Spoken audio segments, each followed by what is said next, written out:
no one was prepared for this shock. One of the most famous stars in Hollywood history is dead at 36. Marilyn Monroe was found dead in bed. An immortal icon vanished in a locked room, leaving behind too many questions without answers. Why did the testimonies change by the hour? Who was really there before the police arrived? Why was her stomach empty, yet her blood filled with lethal doses? And why did the most powerful names in America suddenly appear as shadows behind that closed door? This was never just the tragedy of a fragile star. It was a labyrinth of contradictions, missing evidence, and a silent war over who gets to tell the truth. Stay with us, because the truth of that night is far darker than anyone ever imagined. Before the world knew her as Marilyn Monroe, she was simply Norma Jean, a girl chasing sunlight through the cracks of a broken childhood. From the assembly lines of a wartime factory to the glossy covers of Life magazine, her ascent felt almost mythic. A photographer discovered her while she was packing parachutes, her smile outshining the harsh fluorescent light above. That single snapshot lit the fuse. Within a few years, the unknown orphan became the face of America's most seductive dream. But every dream demands a price. Hollywood embraced Marilyn Monroe not as a person, but as an invention. The golden-haired fantasy who could sell desire with a single glance. The studio molded her voice, her walk, even her laugh. They painted perfection over pain. Her transformation was absolute. Norma Jean was disappearing, one layer of makeup at a time. She became the very embodiment of post-war America. Shimmering, confident, untouchable. Gentlemen prefer blondes. How to Marry a Millionaire, The 7-Year Itch. Each film turned her further into a symbol rather than a soul. Crowds adored her, men desired her, women envied her. Yet behind every photo shoot, there were endless retakes, sleepless nights, and pills to fight the exhaustion that success demanded. The more the world loved Marilyn, the more Norma Jean faded into the background. Reporters saw the diamonds and the gowns, but not the fear behind her eyes when the cameras turned off. She once whispered to a friend, "I'm only happy when I'm acting, because that's when I'm not myself." And perhaps that was the first warning sign. The world saw a goddess rising, but inside, she was already fracturing, trapped between who she had been and who she was forced to become. The fame that promised freedom was quietly building a cage, and behind every flashbulb, a shadow was growing, one that would eventually swallow the brightest star Hollywood had ever created. At the height of her fame, Marilyn Monroe seemed to have everything. The world adored her, men worshipped her, and America itself had crowned her the perfect woman. When she married baseball legend Joe DiMaggio, it felt like destiny. The country's greatest athlete and its most luminous movie star united in a fairy tale of fame and beauty. The photographs told one story, two icons in love, smiling for the flashbulbs, embodying the American dream. But behind closed doors, that dream began to rot. DiMaggio, a man forged in discipline and tradition, wanted a wife who stayed home, not a global symbol of desire. Monroe, meanwhile, was ascending to a level of fame no woman had ever known. Every ad, every film, every whispered headline carried her name. Yet the more she shone, the darker their marriage became. DiMaggio's admiration turned to envy, his affection to control. He loved Marilyn, but could never live with her, not the woman the world demanded she be. The breaking point came during a public event meant to celebrate her. As cameras rolled and the crowd screamed her name, DiMaggio's anger erupted. What the world saw as glamour, he saw as humiliation. That night, the fairy tale ended in shouting, slammed doors, and bruised silence. Days later, Monroe filed for divorce on grounds of mental cruelty. Outwardly, she continued her rise. New roles, new interviews, more dazzling premieres. But something had fractured. Fame had given her the power to be seen by millions, yet robbed her of the ability to be understood by anyone. She smiled wider, spoke softer, became even more the fantasy everyone wanted, and less of the woman she once was. It was her golden age, but it glittered over heartbreak. The perfect image America fell in love with was built on loneliness, control, and a woman slowly disappearing beneath her own legend. And though the cameras still adored her, a question began to whisper behind every flashbulb. How long could she keep pretending? However, just as Marilyn Monroe seemed to have reclaimed control over her image, and after years of being molded, used, and misunderstood, Her life veered into the shadows of power, secrecy, and danger. The final act of Hollywood's brightest star was no longer scripted by studios, but by politics, betrayal, and fear. By the summer of 1962, Marilyn Monroe was at a crossroads. Professionally, she was preparing for a comeback with something's got to give. Personally, she was entangled in something far darker, an affair with two of the most powerful men in America, President John F. Kennedy and his brother, Attorney General Robert F. Kennedy. What began as admiration turned into obsession on both sides.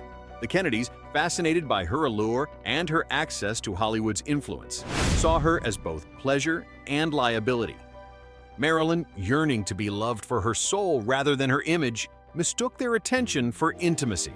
But as political pressure mounted, that intimacy became a threat.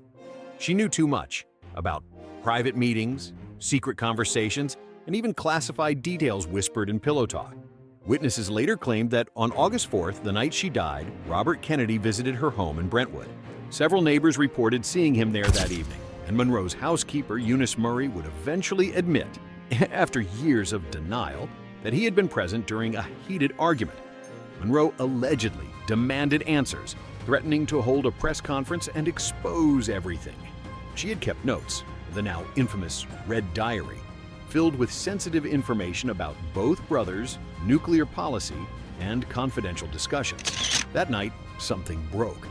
The official story stated that Monroe went to bed early and was found dead in her locked bedroom around 3 a.m., an apparent suicide by barbiturate overdose. But even a cursory look at the timeline reveals deep fractures. If the housekeepers and Dr. Ralph Greenson's testimonies are to be believed, Monroe was found unresponsive around 3 a.m., yet police were not called until 4:25 a.m., a suspicious delay of nearly 90 minutes. Later, evidence suggested something far more disturbing, that Marilyn's body may have been moved, that she may have died elsewhere, perhaps en route to or even at a hospital, and was then returned to her home to stage the scene. Several first responders, including ambulance driver James Hall, would later assert that when they arrived much earlier in the night, closer to 11 p.m., Monroe was still alive, but in distress. According to their accounts, a man resembling Robert Kennedy was present, along with a doctor, both giving conflicting orders. Then, suddenly, the ambulance was dismissed. Hours later, when officials were finally called, Monroe was dead, and the room spotless, save for a phone, an empty bottle, and a story that didn't add up. The autopsy deepened the mystery instead of resolving it.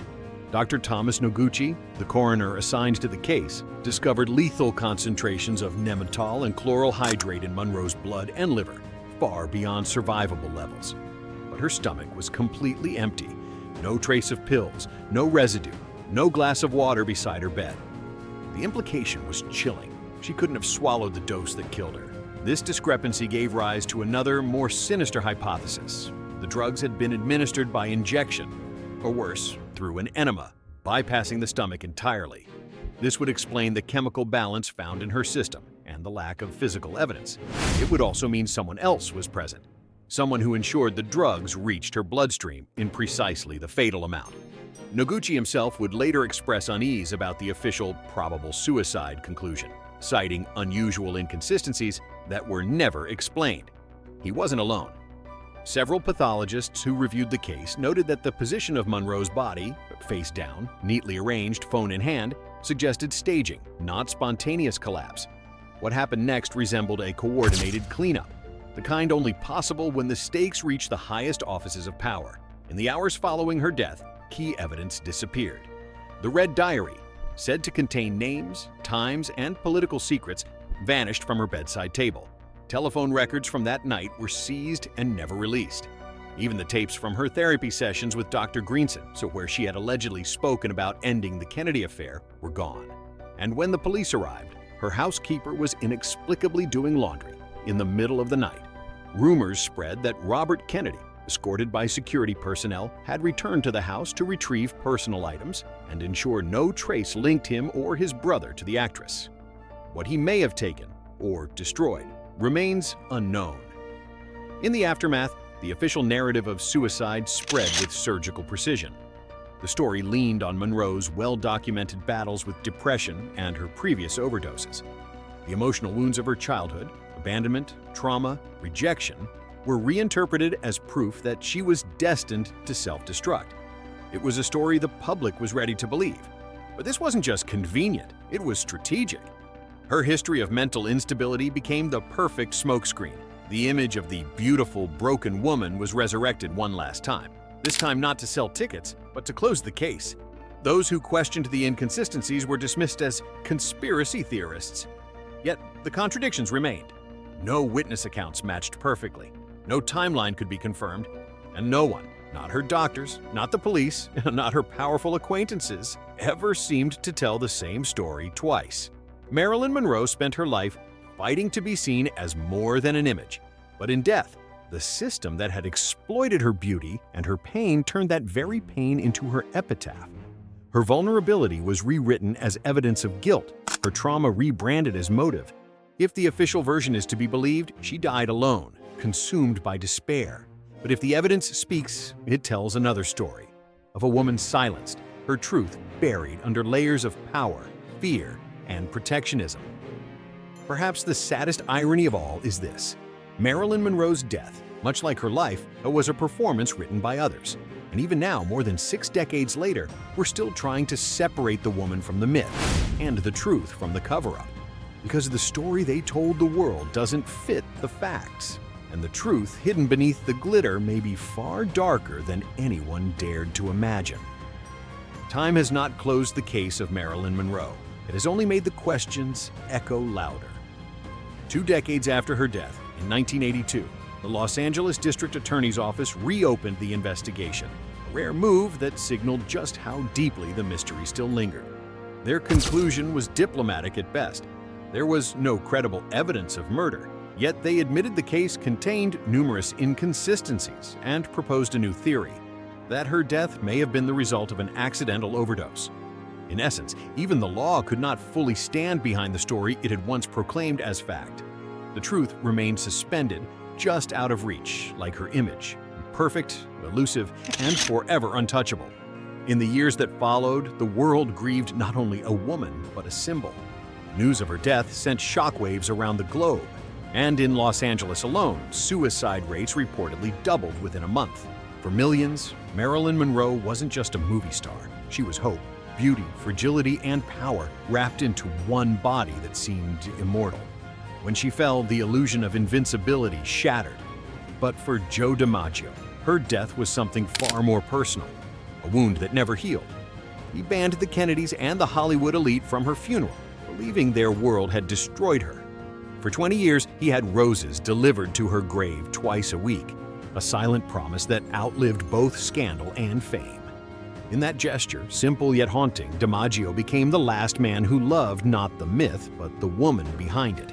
And yet, to reduce Marilyn Monroe to tragedy alone would be to betray her story all over again. She was far more than a victim of fame or a casualty of power. She was a revolutionary, one of the first women in Hollywood to fight for creative control. She tore up her studio contract, started her own production company, and forced an industry run by men to renegotiate her worth.